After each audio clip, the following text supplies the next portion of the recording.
All right. What I want to go through real quick is accuracy and precision today.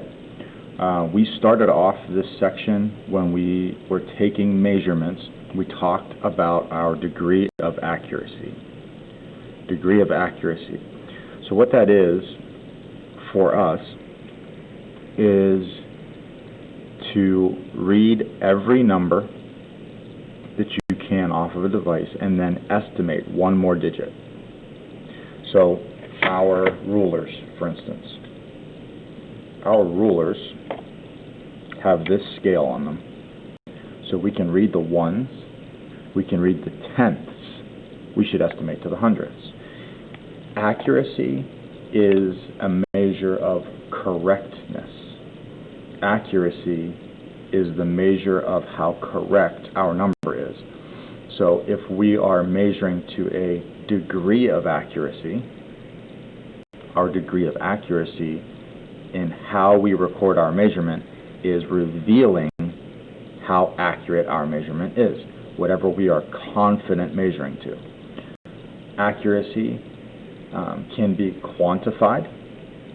We can give it a numerical value by using either this absolute error, which tells us how far off of the known or accepted value we are. So we compare our known, that might be given in a book, that might be given in a resource, that might be something that I tell you, like the known accepted value is, and then you get an experimental, or we get an experimental value using something like our ruler. Okay? So this is the lab measurement versus the accepted known book value. If we just find the absolute value of that, that's called the absolute error. The percent error, which we use this all the time, percent error is the known minus the experimental absolute value, the absolute value of the known minus experimental over the known times 100. And that's going to give us a percent. Okay? Error calculations tell us how far off from the accepted value we are. So if we have a 5% error, that means we are 95% correct. If we have a 5% error, we are 95% correct. Good accuracy can be visually shown as, if we're aiming for the center of this target, we're aiming for the bullseye, so to speak, and we hit the bullseye.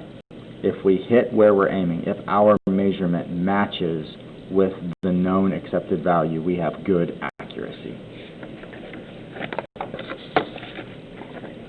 Precision measures how close together our measurements are. Precision measures consistency. Okay? Doesn't mean that they're accurate. So if you have a cluster of 3 shots that land off to the left, we were aiming for the bullseye, but we hit off to the left. They are consistent, they are precise, but they're not accurate. You have to have multiple measurements in order to assess precision. Good precision means that all of our data, all of our measurements are really, really close together. It doesn't mean they're correct, it just means they're very, very close together.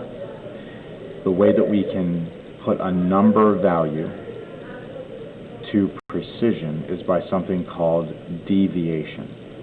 Okay? So precision is calculated. We give it a numerical value by using something called the absolute deviation. In order to find the absolute deviation, we need to first find the mean or average. So our mean average is we add up all of our measurements and then divide by the number of measurements. So let's say we have 3 lengths that we record. We're measuring the length of the desk, and we measure the desk 3 times. We add all 3 of those measurements together and then divide by 3 because we measured it 3 times. That's the mean average. If we take the mean and then take the individual value and we find the difference between those in its absolute value. We find the difference between the average and the individual measurement. That would be our absolute deviation. The smaller the deviation, the more precise or consistent we are. And then I want to just go through real quick and show you visually a couple of examples here. So this first example has 3 attempts, 3 shots, 3 measurements, really close to the accepted value. If we're trying to hit our bullseye, these are all very close, they're accurate, and they're close to each other, they're precise. That would have low error, and that would be a very low deviation. Here, we're aiming for the bullseye, but we hit high right. We hit high right consistently. So we need to make some adjustments to our measurement technique. We need to make some adjustments to our lab procedure so that we can pull them closer to what we want. These pieces of data, however, are still precise. They are precise because they're close together, but they have a big error because they are off. They're not close to the correct answer. Sometimes we get a situation where we have something that looks at first glance like it is neither accurate or precise. So these guys are definitely not consistently hitting the same spot. They're not concise at all. Accuracy of each individual one is off.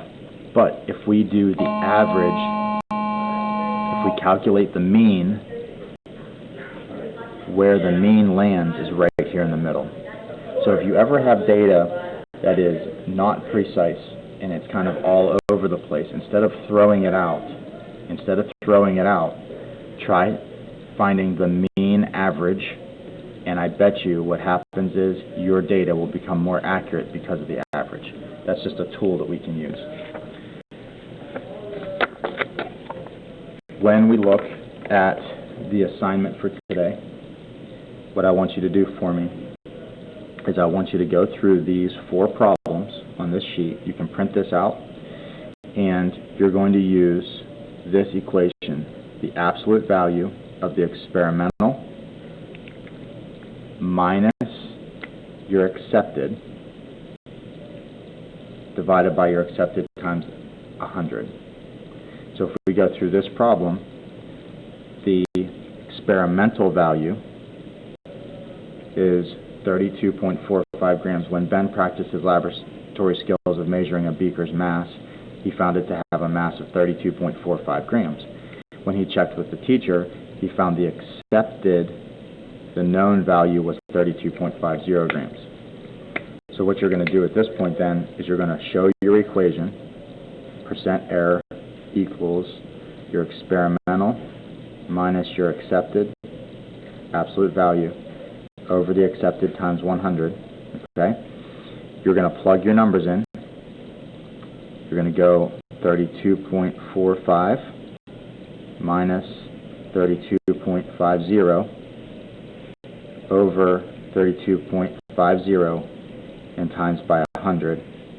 And what you end up with here, that's a 0.05 difference divided by 32.50. That's going to give you 0.001538. Multiplied by 100 gives you 0.1538%. That's your error, which means you are 99.8462% accurate. Work through these 3. We'll touch base on Monday, and please feel free to post any questions that you have to the question board or shoot me an email, damascow@pt-sd.org.